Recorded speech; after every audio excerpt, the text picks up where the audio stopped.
नमस्कार. 2026 हे नवीन वर्ष मेष लग्नाच्या जातकांसाठी परिवर्तनाचे आणि अनेक महत्त्वपूर्ण संधींचे ठरणार आहे. ज्यांच्या कुंडलीत पहिल्या घरात 1 हा अंक आहे ते मेष लग्नाचे जातक आहेत. यावर्षी देवगुरु बृहस्पतीचे भ्रमण मिथुन, कर्क आणि सिंह या 3 राशींमधून होणार असल्याने तुमच्या पराक्रमात, सुखसोयीत आणि बुद्धिमत्तेत मोठी वाढ होईल. गुरुजी, आपण पहिल्या प्रश्नापासून सुरू करूया. 1 जून 2026 पर्यंत देवगुरु बृहस्पती 3ऱ्या स्थानावर म्हणजे मिथुन राशीत असतील. त्यांची 5वी दृष्टी 7व्या स्थानावर, 7वी दृष्टी 9व्या स्थानावर आणि 9वी दृष्टी 11व्या स्थानावर पडते. हे विवाह, भाग्य आणि लाभ याची स्थानं आहेत. यामुळे मेष लग्नाच्या जातकांना ओव्हरऑल साधारणतः 1 जून 2026 पर्यंत काय फरक पडेल? मेष लग्नाच्या जातकांना त्यांच्या 3य स्थानावरनं गुरूंचं भ्रमण सुरू आहे. म्हणजे पहिली दृष्टी गुरूंची ही 3य स्थानावरती, ते गुरु 3य स्थानात आहे. 5वी दृष्टी जी आहे ती 7म स्थानावरती आहे. आता आपण 7म स्थानाच्या दृष्टीने, 7म स्थान कोण आहे, काय कशाचं आहे, तर ते विवाहाशी संबंधित आहे, पती पत्नीच्या संसाराशी संबंधित आहे. त्याचप्रमाणे ते एक स्थान जे आहे त्याचे जो स्वामी आहे शुक्र, तो वर्षफलाच्या सुरुवातीला म्हणजे आरंभ बिंदूला तो भाग्यस्थानामध्ये गुरूंच्याच राशीत आहे आणि गुरूंच्या दृष्टीत आहे धनुराशीमध्ये. त्यामुळे विवाह इच्छुकांचे विवाह होण्यामध्ये काही अडचण नाही आहे तशी. पण काय आहे की मेष लग्नाच्या द्वादशामध्ये हे आहे, शनी आहेत आणि एकादशामध्ये म्हणजे लाभात राहू आहेत, त्यांचं भ्रमण आहे. ते जवळजवळ डिसेंबर 2026 पर्यंत आहे. तर हे थोडेसे विवाहांना अडचणी आणतील किंवा विलंब लावतील.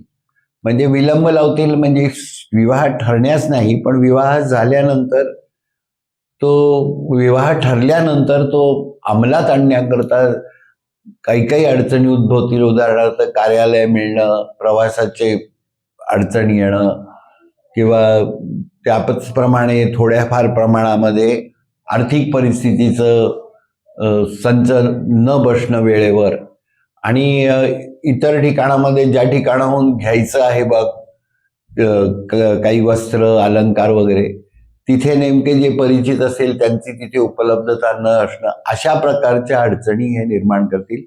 पण विवाह ठरण्यामध्ये आणि होण्यामध्ये काही अडचणी येणार नाही. आता गुरूंची 3य स्थानातनं पूर्ण दृष्टी ही भाग्यस्थानावरती आहे आणि भाग्यस्थान हे गुरूंचंच आहे.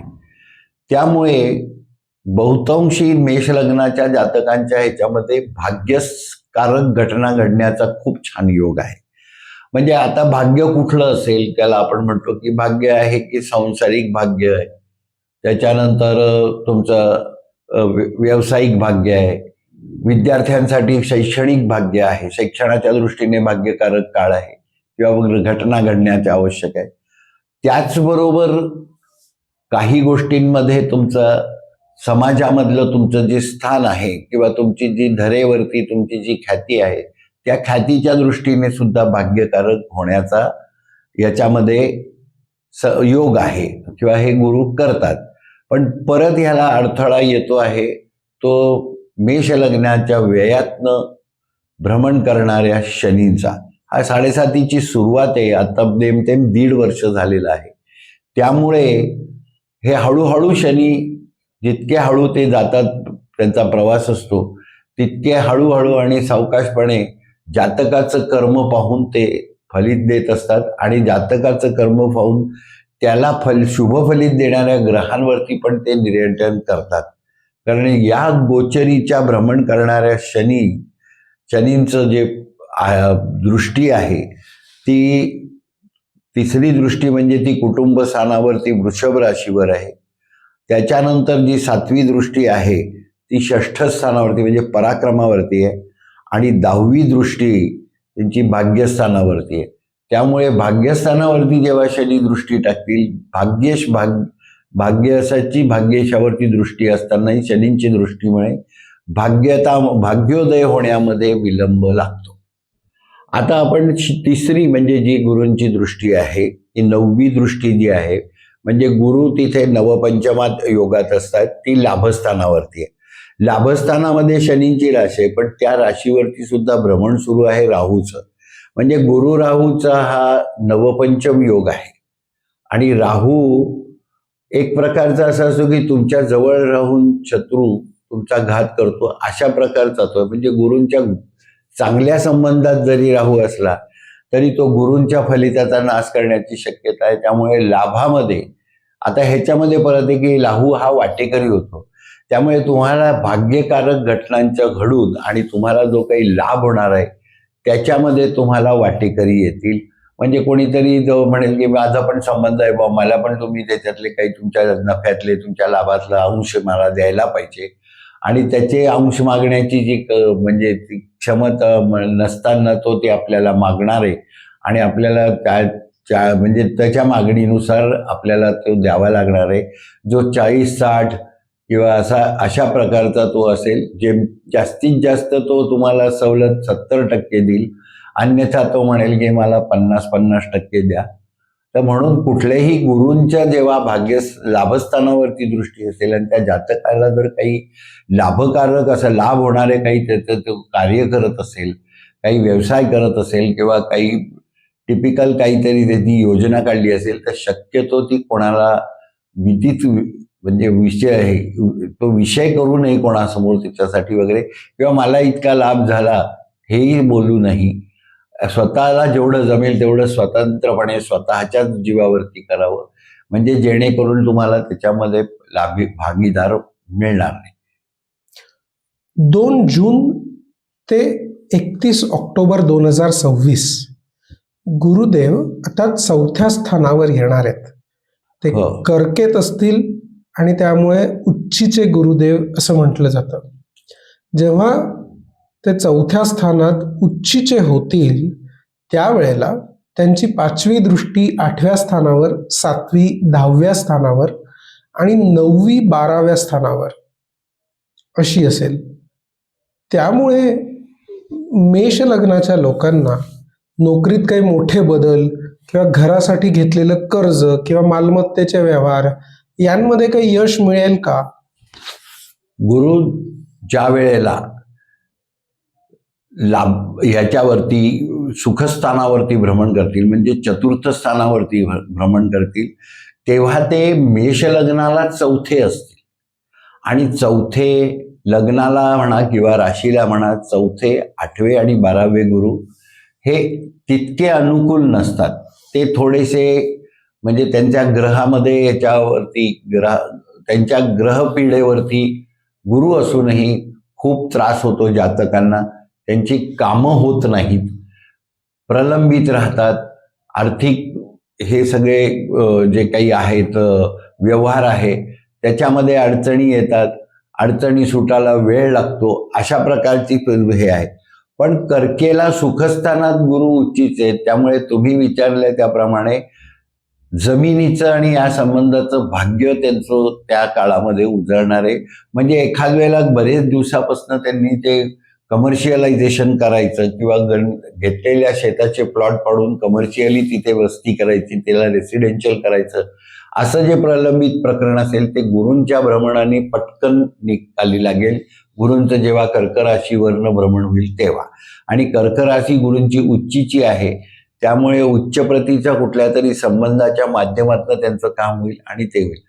पण याच गुरूंची 4थी जी म्हणजे 4थं असल्याची जी हे आहे ती मातृच्या संदर्भामध्ये, मातेच्या संदर्भामध्ये किंवा मातेशी संबंधांमध्ये वितुष्ट येईल. आईशी वादविवाद होतील, आईशी पटणार नाही आणि वेळ पडली तर आई घरामधनं बाहेर जा, माझ्या घरात राहू नको, अशा प्रकारच्या ते सूचना ती देण्याची शक्यता आहे. पुन्हा ते त्याच्यामध्ये गुरु परत जसं आपण म्हणतो की सिंह राशीला जेव्हा जातील, म्हणजे पंचमावरनं जेव्हा भ्रमण करतील मेष लग्नाच्या, तेव्हा मग परत हे जे बिघडलेले संबंध आहे हे नीट होतील. पण हा जो कालावधी आहे तो इतका जिकिरीचा असेल, सहन करण्याच्या पलीकडचे ते व्यवहार असतील, पण तरीही शांतपणे घेऊन आणि गुरूंची उपासना केली तर ह्याच्यातनंही मार्ग निघून पुन्हा पूर्व परिस्थितीमध्ये येऊ शकतो. आता हेच चतुर्थ स्थानावरचे गुरु हे दशम स्थानावरती पूर्ण दृष्टीने पाहतात. म्हणजे त्यांची 7वी दृष्टी त्यांच्यावरती आहे, फुल फ्लेज दृष्टी ज्याला म्हणतो आपण. ती 7वी दृष्टी दशम स्थानावर आहे. दशम स्थानामध्ये गुरूंची नीच रास आहे. त्यामुळे काय आहे की हे थोडंसं डॉमिनेटिंग तिथे होईल. तुमचा प्रतिस्पर्धी व्यवसायातला, नोकरीतला, तुमच्या कुठे तुम्ही परदेशात असाल तिथला वगैरे, तुमचा बरोबरीचा, तुमच्याशी संलग्न तुमचा मित्र जरी असला तरी तो तुम्हाला डॉमिनेट करण्याचा प्रयत्न करेल, तुम्हाला तो खालच्या स्तरावरती नेण्याचा करेल आणि स्वतःचा उत्कर्ष करण्याचा प्रयत्न करेल. हा एक आहे. बाकी कुठलंही नुकसान होणार नाही.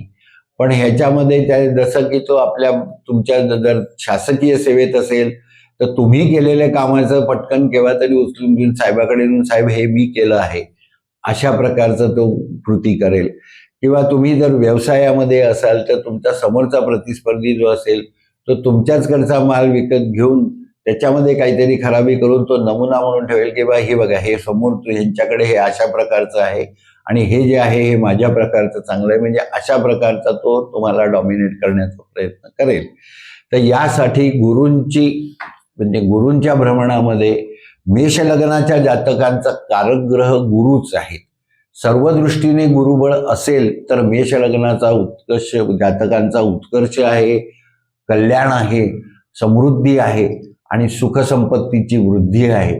म्हणून कुठल्याही परिस्थितीमध्ये मेष लग्नाच्या जातकांनी 3.5 रतीच्या पेक्षा जास्त वजनाचा पिवळा पुष्कराज सोन्याच्या अंगठीमध्ये, तर्जनीमध्ये अगदी जानेवारी 2026 मध्ये धारण करावा. गुरुवारी त्याच्यावरती प्राणप्रतिष्ठा, अभिषेक व गुरूंच्या 7 वस्तू अभिषेक करण्याला पुरोहितास किंवा नवग्रहाच्या मंदिरातील गुरुच्या प्रतिमेसमोर समर्पित केल्यास आणि संकल्पोक्त धारण केल्यास जे काही हे मी जे सांगितले की दुष्परिणाम राहूचे, शनीचे, याचे केतूचे परिणाम ते सगळे न्यूट्रलाइज होतील म्हणा, किंवा त्याचा तीव्र त्रास तुम्हाला होणार नाही. आता 2 जून ते 2026 ते 31 ऑक्टोबर 2026 या कालावधीमध्ये गुरु कर्क राशीवरनं भ्रमण करणार आहेत आणि त्यांची पूर्ण दृष्टी ही द्वादश स्थानावरती, मेष लग्नाच्या 12व्या स्थानावरती म्हणजे व्यय स्थानावरती दृष्टी असणार आहे. आणि तिथे भ्रमण करत असलेल्या शनींशी त्यांचा नवपंचम योग होतो आहे आणि दृष्टी शिवाय नवपंचम. अशा वेळेला काय आहे की शनी दशमेश लाभेश आहेत मेष लग्नाचे आणि गुरु जे आहेत ते भाग्येश आहेत. त्यामुळे गुरु शनींची हे कॉम्बिनेशन भाग्यस्थान, दशमस्थान आणि एकादश स्थानाबरोबर 12व्या स्थानाचाही उत्कर्ष करणार आहे. तर भाग्यस्थान म्हणजे भाग्यस्थानामध्ये शनींच्या मदतीने बऱ्यापैकी वृद्धी होईल या कालावधीमध्ये. विशेषतः ज्यांचा काही व्यापार असेल आणि धार्मिकतेशी निगडीत असा व्यापार असेल, व्यवसाय असेल की ज्याच्यामध्ये ते सचोटी पाळत असतील, त्याच्यामध्ये खूप छान वृद्धी होईल, खूप त्याची प्रगती होईल. दुसरं असं आहे की लाभ आहे की ज्यांच्या कर्म हे सात्विक आहे, शुभ आहे, तर त्यांना सुद्धा म्हणजे व्यवसाय म्हणा किंवा काही याच्यामध्ये जे सचोटीने व्यवसाय करत असतील, नीट सत्सद्विवेक बुद्धीला स्मरून व्यवसाय करत असतील, त्यांना भरपूर लाभ होणार आहे या कालावधीमध्ये. आणि व्ययाचा संबंध जो आहे तो थोडासा इथं प्रत्येक आपल्या संकल्पामध्ये पण असतं, द्वादश स्थानात स्थित शुभ ग्रह शुभ फलित शीघ्र सिद्ध्यर्थम असा एक संकल्प असतो. तर त्यानुसार द्वादश स्थान हे थोडंसं अध्यात्माशी रिलेटेड यावेळेला होतं गुरूंच्या दृष्टीमुळे. त्यामुळे या कालावधीमध्ये 2 जून ते 1 ऑक्टोबर या 2026 या कालावधीमध्ये तुमच्या धार्मिक यात्रा, तुम्ही ते संकल्पोक्त धार्मिक कर्म जे तुम्ही संकल्प केले बरेच दिवस झाले तुमच्याची पूर्तता होत नाही, अशा सगळ्या गोष्टींची पूर्तता हे गुरु त्यांच्या उच्चीच्या कर्क राशीमध्ये असताना करतील. याच्यात विशेषतः मध्यामध्ये ज्या वेळेला गुरु पुष्य नक्षत्रामध्ये येतील, कर्क राशीमध्ये, जे त्यांचं स्वतःचं नक्षत्र आहे, त्याच्यात तर धार्मिकतेची, आध्यात्मिकतेची पराकोटी त्या मेष लग्नाच्या जातकांच्या आयुष्यामध्ये येईल. त्यांना चांगल्यापैकी कुठल्या तरी तीर्थक्षेत्रावरती जाण्याचा योग येईल. तिथे त्यांना मान सन्मान मिळेल त्या तिथल्या ह्याच्यातनं, संस्थेकडनं. अशा प्रकारचं फलित ह्या गुरूंचं कर्क राशीवरनं भ्रमण करत असताना, शनींच्या नवपंचम योगामध्ये आलेले असताना होण्याचा योग आहे. ऑक्टोबर अखेरीस म्हणजे 31 ऑक्टोबर नंतर गुरुदेव 5व्या स्थानात येतील. तिथून ते 9व्या स्थानाकडे, 11व्या स्थानाकडे आणि लग्नाकडे बघतायत. मेष लग्नाच्या जातकांसाठी याचे काय रिझल्ट्स येतील? संतती सुख, शेअर मार्केट वगैरे या गुंतवणुकीसाठी अनुकूल काय ठरेल का? पंचम स्थानावरनं गुरुचं भ्रमण होईल, सिंह राशीवरनं होईल. मघा, पूर्वा फाल्गुनी आणि उत्तरा फाल्गुनी, मघाचे 4 चरण, पूर्वाचे 4 चरण आणि उत्तरा फाल्गुनीचं 1 चरण, असं जे भ्रमण गुरूंचं सुरू होईल. तिथे केतू आहेत. आता ह्या पंचम स्थानावरनं गुरूंचं भ्रमण, म्हणजे आधी मी ज्या स्थानावरनं त्यांचं भ्रमण आहे तिथला फलित सांगतो, की त्याच्यावरनं केतूचे जे काही निगेटिव्ह इफेक्ट्स आहेत ते गुरु शमन करतील. म्हणजे उदाहरणार्थ ते जशी काही एखादी, जसं आपण म्हटलं की गर्भवती महिलेला त्या संदर्भामध्ये हे प्रॉब्लेमॅटिक सिच्युएशन उपस्थिती केतूची, तर तिचे जे गुरूंचं ज्या वेळेला त्याच्यावरती भ्रमण होईल त्यावेळेला तिचं त्या गर्भवती महिलेला कुठलाही त्रास नसेल, जो केतूंच्या एकट्या उपस्थितीमुळे त्या महिलेला झालेला असेल तो. दुसरं असं आहे की परत शिक्षणाच्या संदर्भात आपण जसं म्हणतो की केतूंच्या उपस्थितीमुळे, त्या भ्रमणामुळे कदाचित विद्यार्थ्यांना स्मरणशक्तीचा प्रॉब्लेम आलेला असेल. काही विद्यार्थ्यांना म्हणजे स्वभावामध्ये चिडचिडापण आलेला असेल अभ्यासाच्या दृष्टीने. इतर खेळायला जातील, खायला प्यायला जातील, मित्रमैत्रिणींबरोबर मौज करायला जातील वगैरे. लहान असो, मध्यम माध्यमिक विद्यालयातले असो किंवा उच्च माध्यमिक विद्यालयातले म्हणजे महाविद्यालयातले असो आणि महाविद्यालयातले असो किंवा कुठेही असो, हे स्वभावामध्ये ह्या केतूंच्या उपस्थितीमुळे हे थोड्याशा फार प्रमाणामध्ये जे त्यांच्यामध्ये निगेटिव्हिटी, चिडचिडापण, कुणाच्याही ऐकायचं नाही, अशा ज्या प्रकारचे जे आहेत ते गुरु ज्या वेळेला त्या राशीवरती भ्रमण करतील तेव्हा त्याच्यामध्ये ती शिथिलता येईल आणि त्यांना त्यांच्या जबाबदारीची जाणीव होऊन ते पुढे मार्गी म्हणजे सुमार्ग अवलंबतील आणि सुजान पद्धतीने त्यांचं दैनंदिनी आणि जे काही असेल त्यांच्या वयाप्रमाणे जे काही त्यांना करणं आवश्यक आहे ते सगळं व्यवस्थित करतील. आता ह्याच्यामध्ये काय आहे की पंचम स्थानावरनं भ्रमण करणाऱ्या गुरूंची पूर्ण पहिली 5वी दृष्टी म्हणजे नवपंचम योगाची दृष्टी स्वतःच्याच राशीवरती भाग्यस्थानावरती आहे.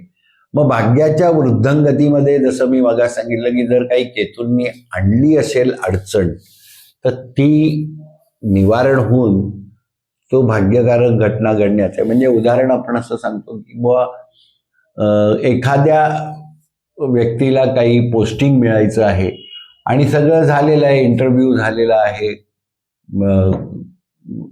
त्याच्यानंतर सगळं ठरलेलं आहे, ओळखीचे आहेत, पण तरीही केतूंच्या उपस्थितीमुळे प्रत्यक्षात जे काही आदेश निर्गमित व्हायचे ते होत नाहीयेत. ते या कालावधीमध्ये ज्या वेळेला गुरु पंचम स्थानावरनं सिंह राशीतनं भ्रमण करतील त्यावेळेला त्यांच्या ऑर्डर्स निघतील.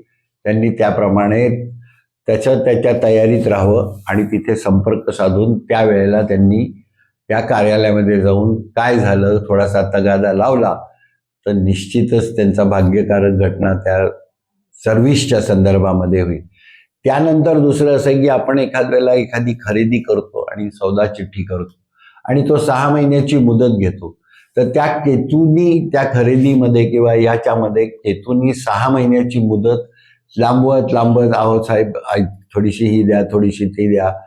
त्या ह्याच्यानी काय होतं की तुमच्या त्याच्यामध्ये तुम्ही करारामध्ये विसरून जाता की आपण याला 11 महिनेच दिले होते आणि ते महिने उलटून जातात. तो तुमच्याशी हो देतो करतो, लिखापडी काही होत नाही आणि मग प्रत्यक्षात मग तो शिरजोर व्हायचा प्रयत्न करतो. तर अशा शिरजोर झालेल्या या प्रसंगांमध्ये किंवा या घटनांमध्ये किंवा अशा प्रकारच्या मेष लग्नाच्या जातकांच्या आयुष्यामध्ये जर काही झालेलं असेल तर त्याचं निवारण ज्या वेळेला गुरु पंचमस्थानावरनं भ्रमण करतील त्यावेळेला तो आपोआप स्वतः येऊन बाबा माझ्याकडे पैसे आहेत मला ही द्या. त्याच्यामध्ये काहीतरी असेच जादूसारखं किंवा काहीतरी अशा घडामोडी घडतील की गुरु ते कृपा करतील त्या मेष लग्नाच्या जातकावरती आणि त्याला मग ते भाग्यकारक असलेलं ते जे काही खरेदी असेल ती त्याला मिळेल. आता ह्याच्यानंतर आपण पाहतो आहे की गुरूंचं भ्रमण पंचमावरनं ज्या होतं सिंह राशीतनं तेव्हा पूर्णदृष्टी पुन्हा 7वी जी आहे ती लाभस्थानावरती होते आणि तिथेच राहू आहेत. तर लाभस्थानावरती गुरूंची राहूंवरची दृष्टी आणि पंचमस्थानामध्ये गुरूंचं केतूंवरनं भ्रमण हे या दोघी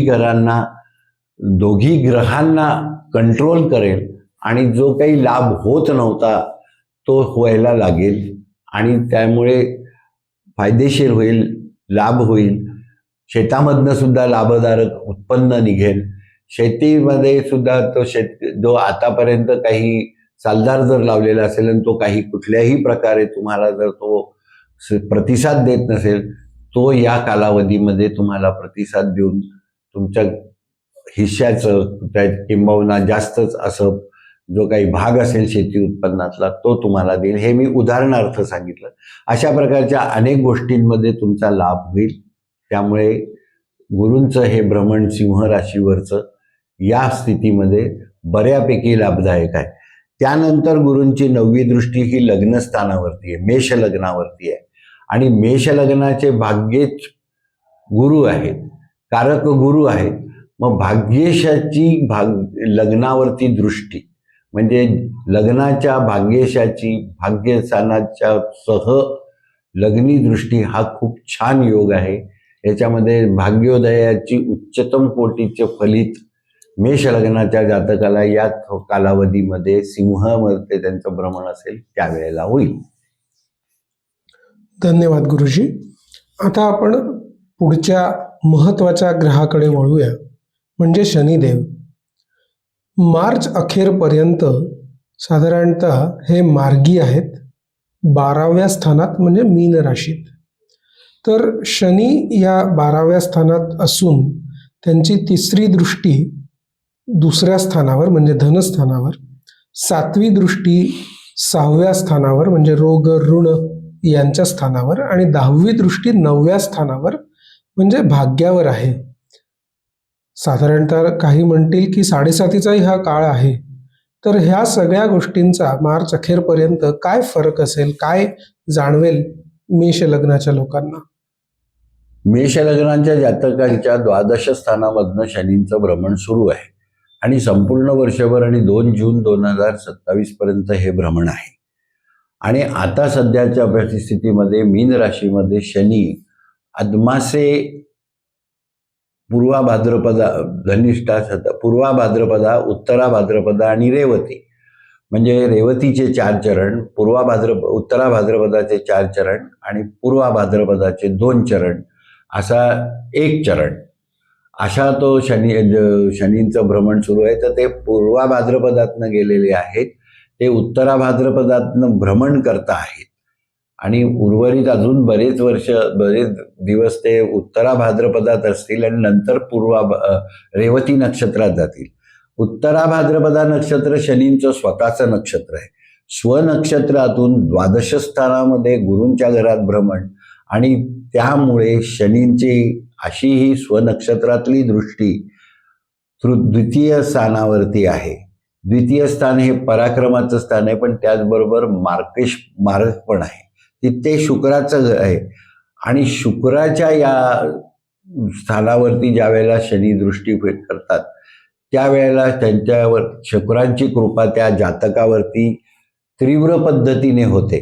पण थोड्याफार प्रमाणामध्ये तिथे शुक्र हा ग्रह मेष लग्नाचा द्वितीय सप्तमेश आहे आणि दोन्ही स्थानं ही मार्केश आहे. म्हणजे द्वितीय सप्तमेश मार्केश शुक्र आहे आणि त्याच्यावरती या स्थानावरती जेव्हा ते शनींची दृष्टी येते तेव्हा तुम्हाला कुठल्याही प्रकारचा अपघात मारकत्व राहत नाही. म्हणजे आपण ज्या वेळेला पुष्कळदा ऐकतो की एक एवढा मोठा ॲक्सिडेंट झाला आणि त्याला तर काहीच झालं नाही आणि त्याच्या बरोबरीचे दुसरे होते त्यांना मात्र म्हणजे खूप लागलं वगैरे किंवा मार बसला. तर अशा पद्धतीमध्ये जो जातक काहीही न लागता जो सर्वाईव्ह होतो किंवा ज्याला काही दुखापत होत नाही तो मेष लग्नाचा असेल, अलीकडच्या काळामध्ये अशी जर घटना झाली असेल तर ते आहे आणि ते म्हणजे वादातीत सत्य आहे की हे शनी जेव्हा मारक स्थानावरती पाहतात तेव्हा त्या मारकाचे मारकत्व जे असतं त्या स्थानाचं ते शिथिल करतात. एक तर शनींचं आता आधी आपण असं बघू की पहिलं दृष्टी म्हणजे भ्रमण जे आहे शनींचं व्ययस्थानावर आहे ते यापूर्वी मी गुरुच्या संदर्भामध्ये सांगितलं की गुरूंच्या रिलेशन्समध्ये ते आलेले येतील तेव्हा तर आध्यात्मिक उन्नती होईल. पण व्ययस्थान हे द्वादश स्थान आहे आणि द्वादश स्थानामध्ये शनी निम्मे फळ देतात. निम्मे अनुकूल फळं देतात आणि निम्मे प्रतिकूल फळं देतात. आता प्रतिकूल म्हणजे व्ययस्थान म्हणजे नुकसान, व्ययस्थान म्हणजे खर्च. आता खर्च तुमचा झाला तर त्या खर्च केल्यानंतर तुमचं नुकसानही होतं आणि तुमचा काहीतरी खरीदण्यासाठी काहीतरी संपादन करण्यासाठी पण तुमचा खर्च होतो. त्यामुळे व्ययस्थानातील हे पहिले शनी जे आहेत त्यांची ज्या वेळेला सुखस्थानाशी म्हणजे चतुर्थ स्थानाशी जेव्हा चतुर्थ स्थानाचा जेव्हा त्यांच्याशी नवपंचम होत आहे तेव्हा यांचा खर्च होईल आणि ते खर्च होईल जमीन संपादन करण्यासाठी किंवा कुठला तरी सुखावह काहीतरी सुख निर्माण करणारं असं जे काही असेल ते खरेदी करतील. पण शनींचा परत संबंध तिथे असल्याने ते थोडासा जे प्रतिकूलता 50% जे आहे त्याच्यामध्ये जी वस्तू ते 10 रुपयाची असेल ती त्यांना साधारणतः 15 रुपयाची म्हणजे 1.5 किमतीची घ्यावी लागेल. आणि मग नंतर ते खरेदी वगैरे झाल्यानंतर लोक म्हटलं अरे यार हे तर 10 रुपयात मिळत होतं, तू 15 रुपये कशाला दिले. अशा प्रकारची परिस्थिती हे शनी या कालावधीमध्ये करतात. त्यानंतर शनींची दृष्टी आहे जी 7वी दृष्टी आहे ती कन्या राशीवरती आहे, 6ठ स्थानावरती. 6ठ स्थान हे विशेषतः प्रतिस्पर्धींचं स्थान आहे आणि शनी ज्या वेळेला गुरूंच्या राशीतनं प्रतिस्पर्धी स्थानावरती जेव्हा पूर्ण दृष्टी ठेवतात तेव्हा ती दृष्टी ते कंट्रोल करतात त्या प्रतिस्पर्ध्यांना. त्यामुळे तुमच्या प्रतिस्पर्ध्यांचं थोडंसं पितळ उघडं पडेल, त्रास देतीलच प्रतिस्पर्धी. मगास मी जसं सांगितलं तसं डॉमिनेट करायचा प्रयत्न करतीलच या कालावधीमध्ये. पण ते जे हे आहे शनींच्या नियंत्रणाखाली ते स्थान येत आहे, दृष्टीमध्ये ते स्थान येत आहे. त्यामुळे त्यांच्या ह्याच्यामध्ये एकदा त्यांनी तुमचा घात केल्यानंतर तुमच्या लक्षात येईल, पुढे तुम्ही त्या व्यक्तीच्या संपर्क तोडाल तुम्ही त्या व्यक्तीचा, त्यामुळे तुमचं नुकसान होणार नाही. अशा प्रकारचं शनींचं 6ठ स्थानावरची जी पूर्ण सप्तमदृष्टी करतात त्याच्यामध्ये आहे, सरळ दृष्टी आहे ती. त्यानंतर आहे इन्क्लाइन दृष्टी शनींची भाग्यस्थानावरती आहे. भाग्यस्थान हे गुरूंचं स्थान आहे. शनी मुळातच आता गुरूंच्या राशीमधनं भ्रमण करताय पण स्वनक्षत्रातनं करताय आणि धनु राशीमध्ये जी नक्षत्र आहेत ती केतूंचं नक्षत्र, त्याच्यानंतर शुक्राचं नक्षत्र आणि त्याच्यानंतर रवीचं नक्षत्र आहे. म्हणजे हे तिन्ही नक्षत्र जी आहेत, ही तिन्ही जी नक्षत्र आहेत ही तसं पाहिलं तर ह्यांचे जे नक्षत्रांचे स्वामी आहेत हे केतू सोडला तर केतू म्हणजे शनींप्रमाणे जातो, तो त्यांचा मित्र आहे केतू. दुसरे आहे शुक्र, हे शुक्र दैत्यानाम परम गुरुम आहेत. त्यामुळे ते सुद्धा सम रिलेशनमध्ये आहेत. पण त्याच्यानंतर जो रवी आहे तो शत्रू रिलेशन्समध्ये आहे. त्यामुळे ज्या वेळेला शनींची दृष्टी भाग्यस्थानावरती धनुराशीवरती येते आहे त्यावेळेला शनी 60% फायदा करतील आणि 40% भाग्याच्या संदर्भामध्ये नुकसान करतील. तर त्यामुळे ते ज्या वेळेला मग शनींचं भ्रमण संपेल 2 जून 2027ला आणि ते लग्नी येतील त्यावेळेला ते नवपंचम योग करतील भाग्यस्थानाशी. त्यावेळेला ह्या आत्ताच्या कालावधीमध्ये याच्यामध्ये जे भाग्याचं नुकसान झालेलं असेल ते उभरून येईल आणि तुमचा पुन्हा भाग्योदय होईल. आणि म्हणून मी यापूर्वी सांगितलं तसं की भाग्येशाचं आणि त्या मेष लग्नाच्या कारक ग्रहाचं बल वाढवण्याकरता पुष्कराजाचं रत्न धारण करण्याचा सल्ला दिला आहे. धन्यवाद गुरुजी.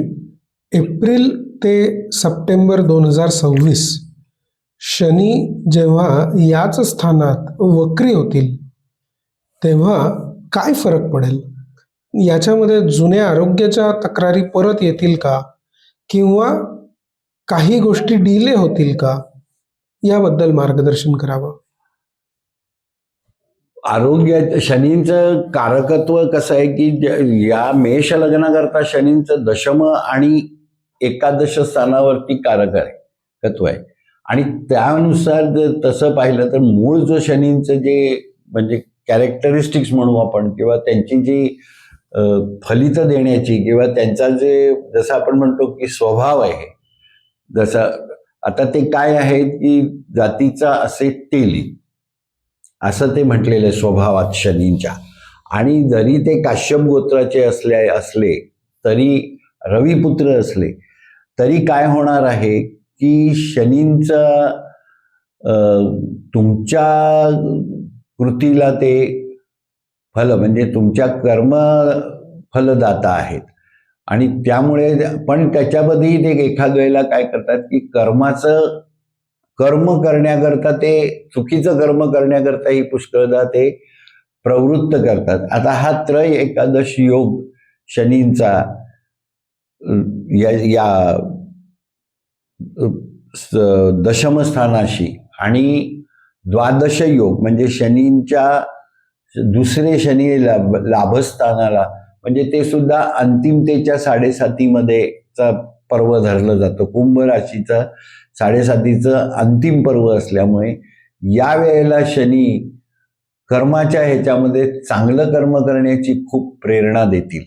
आणि त्यामुळे त्यांचं जे काही प्रकृतीचं जे काही आधीचे सवयी असतील अभक्षय भक्षण करणं, अपेयपान करणं वगैरे या गोष्टींवरती ते शनी नियंत्रण आणतील. आणि त्यामुळे त्या जातकाचं म्हणजे मेष लग्नाच्या या जातकाचं आरोग्य हे धोक्यात येणार नाही किंवा धोक्यात आलेलं आरोग्य ही या कालावधीमध्ये बऱ्यापैकी निर्धोक होईल आणि बऱ्यापैकी त्याच्या प्रकृतीत सुधारणा होईल.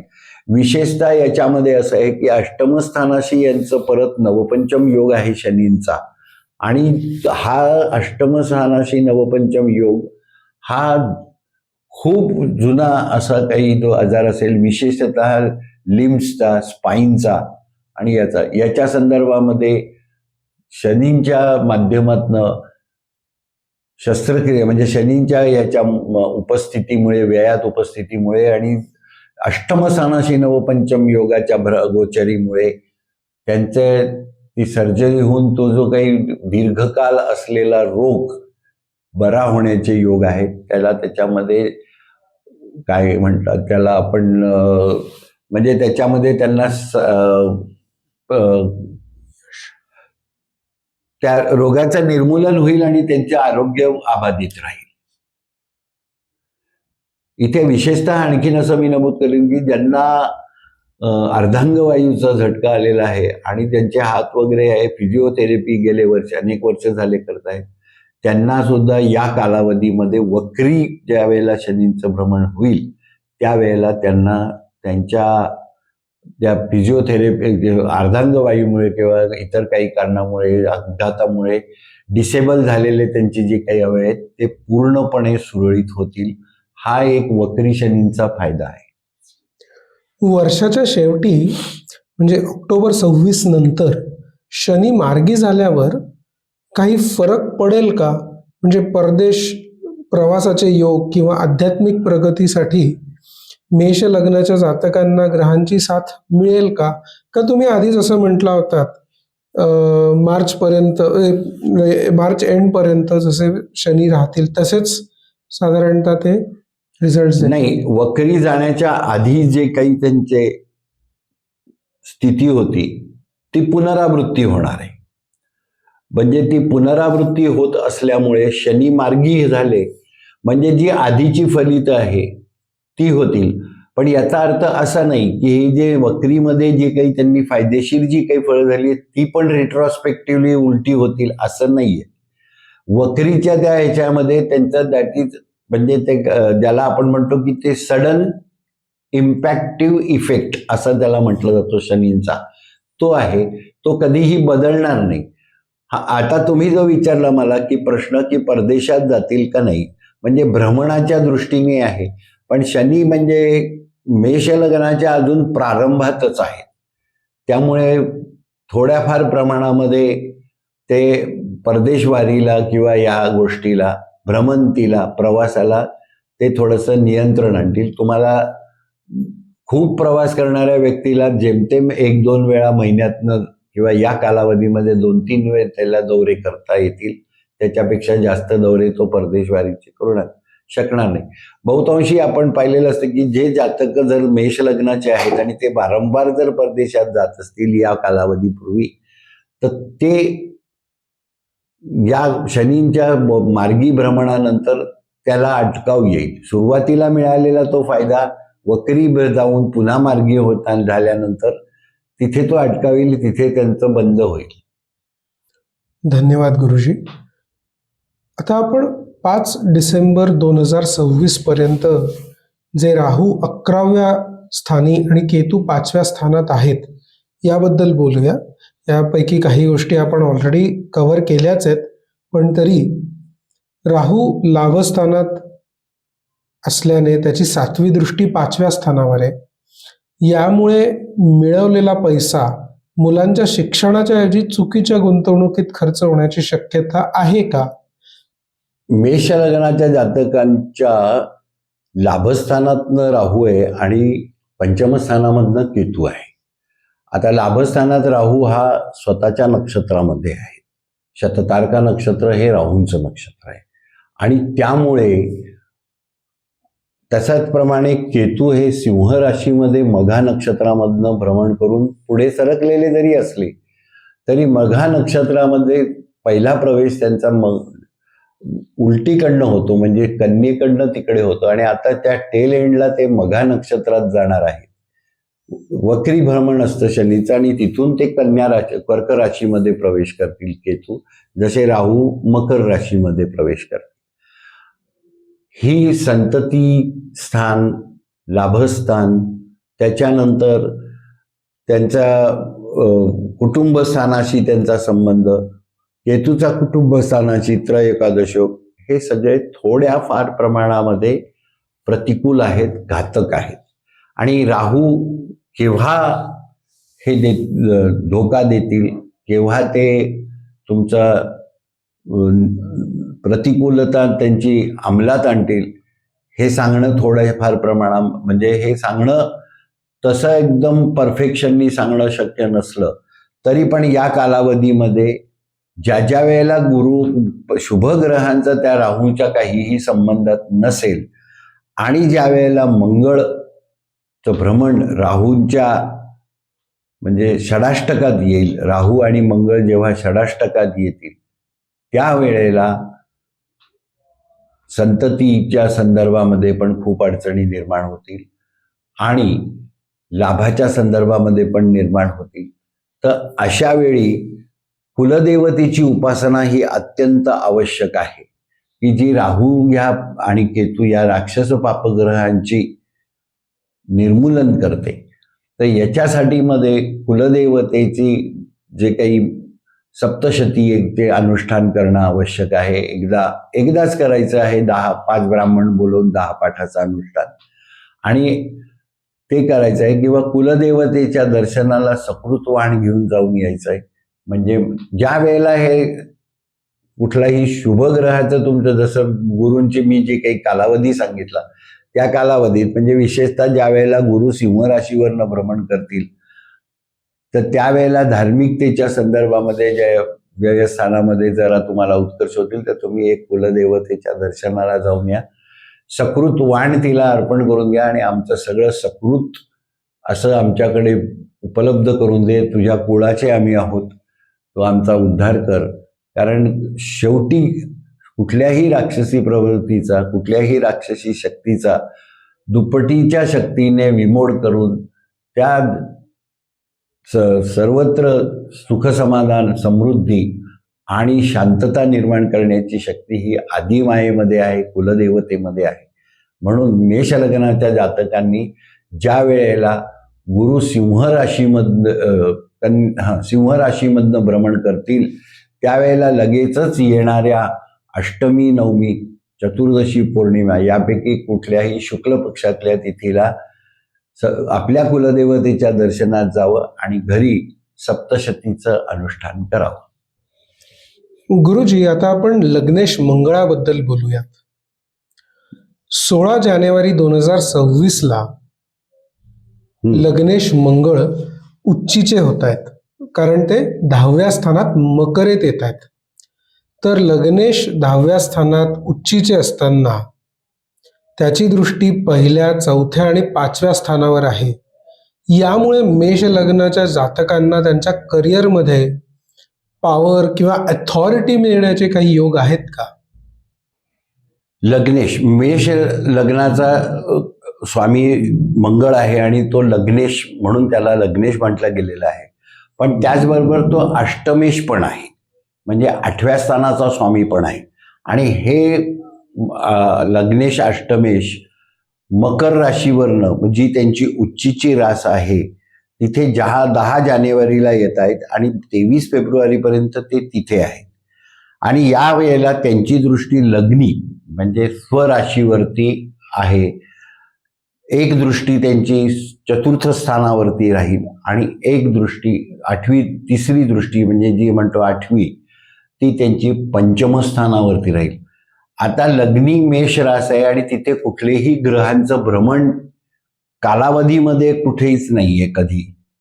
ज्या कालावधीमध्ये मंगळ दशमस्थानावरनं भ्रमण करतील आणि हे उच्चीचे असतील, त्यामुळे जसं मी आधी पहिल्या ह्याच्यातच म्हणालो होतो की हे मध्यंतरी त्या काळामध्ये त्यांना अडॉक प्रमोशन मिळण्याचे जे योग मी प्रिडिक्ट केले होते ते या मंगळाच्या दशमस्थानावरच्या भ्रमणाने उच्च पदावरती जाणं, उच्च पदाची जबाबदारी मिळणं किंवा ॲडॉक ज्याला म्हणतो आपण, की 3-4 जणांना डावलून मेष लग्नाच्या जातकाला ते प्रगतिकारक स्थिती, प्रगतिकारक पद, जबाबदारीचं पद मिळणं हे निश्चितपणे होणार आहे.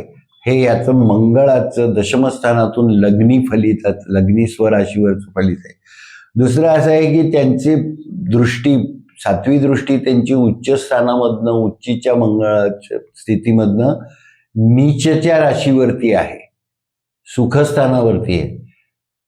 तर हे भ्रमण मंगळाचं आहे. इथे मंगळ नीच राशीवरती म्हणजे कर्क राशीवरती चिडलेले आहेत. चंद्र तिचा स्वामी आहे आणि त्या चंद्राशी सुद्धा त्यांचं बऱ्यापैकी काही कालावधीसाठी, ज्या वेळेला ते नीच राशीत असतात तेव्हा त्यांचं वैर असतं. तर अशा या नीच राशीवरती जेव्हा त्यांची दृष्टी येईल आणि ही नीच रास सुखस्थानात, प्रॉपर्टीच्या स्थानात वगैरे आहे, तर या संदर्भामध्ये प्रॉपर्टीवरती अतिक्रमण होण्याची शक्यता, तुमच्या शेताच्या बांधाला तोडून तुमच्या शेतामध्ये अतिक्रमण करण्याची शक्यता, तुमची जी काही सेट असेल, तुम्ही इन्व्हेस्टमेंट केलेली असेल रिअल इस्टेटमध्ये, म्हणजे मेष लग्नाच्या जातकांनी तिथे काहीतरी परिस्थिती म्हणजे अडचणीची परिस्थिती निर्माण करणं, अशा स्वरूपाचं या महिन्यामध्ये होण्याची शक्यता आहे. आणि दुसरं आहे की यांची 5म स्थानावरती मंगळाची या पूर्ण दृष्टी आहे. तिथे केतू आहे, केतूंवरची त्यांची दृष्टी आहे. मंगळ हा क्रोधिष्ट ग्रह आहे, केतू हा काड्या करणारा ग्रह आहे. त्यामुळे इथे मंगळ ह्या गेलं ते या महिन्याभरामध्ये पालकांनी मेष लग्नाच्या पालकांनी आपल्या पौगंड अवस्थेत असलेल्या संततीकडे कटाक्षाने 1 महिनाभर लक्ष द्यावं, किंबहुना त्याच्या आधीपासूनच द्यावं की याची संगत कोणाशी आहे, हा काय करतोय, कुठल्या प्रकारचा हा व्यसनाधीन झालेला आहे का नाही वगैरे. कारण या महिन्यामध्ये त्याची काहीतरी त्याच्या कायदेशीर बाब निर्माण होण्याची शक्यता जास्त आहे. कारण मंगळ पुन्हा कायद्याच्या संदर्भामध्ये सुद्धा थोडासा कारकत्व ठेवतो आणि अष्टमेश असल्यामुळे कदाचित अनेक दिवसापासून त्या संततीला हा व्यसन असेल आणि या कालावधीमध्ये त्याच्या आरोग्याचा संबंध म्हणजे अडचण निर्माण होईल, त्याचं आरोग्य बिघडेल किंवा तो काहीतरी कुठल्या तरी प्रकारामध्ये त्याला दवाखान्यामध्ये ठेवावं लागेल, जसं सायलममध्ये ठेवावं लागेल किंवा कुठेतरी सुधार केंद्रात ठेवावं लागेल, असा योग हे मंगळ घडवतात. तर त्या दृष्टीने पालकांनी हे करावं.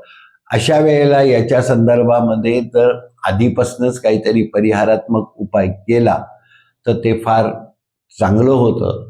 आणि यासाठी मंगळाचा संबंध गणपतीशी आहे, त्यामुळे जर गणपतीच्या मंदिरामध्ये किंवा महादेवाच्या मंदिरात जिथे गणपती आहेत त्या महादेवाच्या समोर एका द्रोणामध्ये मसुरीची डाळ आणि गुळाचा खडा आणि एक दक्षिणा असं ठेवून त्या महादेवासमोर एका पंटीमध्ये कापूर लावून त्यांची कापरानेच्या पंटी यांनी आरती केल्यास मंगळ महादेवांचेच अंश असल्यामुळे हा जो काही प्रतिकूलता आहे किंवा हे जे काही घात होण्याचे जे योग आहे त्याच्यामध्ये शिथिलता होईल.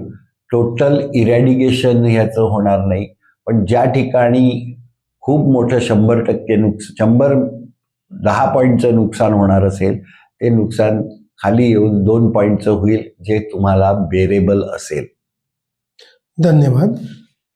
11 मे 2026ला मंगळ आपल्या स्वराशीत पहिल्या स्थानात येत आहेत. त्यांची 4थी दृष्टी 4थ्या स्थानावर, 7वी 7व्या आणि 8वी 8व्या. यामुळे आत्मविश्वास वाढेल का? पण स्वभावातील उग्रपणामुळे वैवाहिक आयुष्यावर परिणाम होईल का? किंवा आरोग्यावर काही परिणाम होईल का? मंगळाचे स्वराशीमधनं म्हणजे मेष राशीमधनं भ्रमण हे 11 मे 2026 ते 20 जून 2026 या कालावधीमध्ये आहे. आणि या कालावधीमध्ये मंगळ गुरूंशी त्रय एकादश योग करतो आणि राहू लग्नातल्या या मंगळाशी त्रय एकादश योग करतो. आणि हा जो गुरूंचा राहूशी परत नवपंचम योग होतो.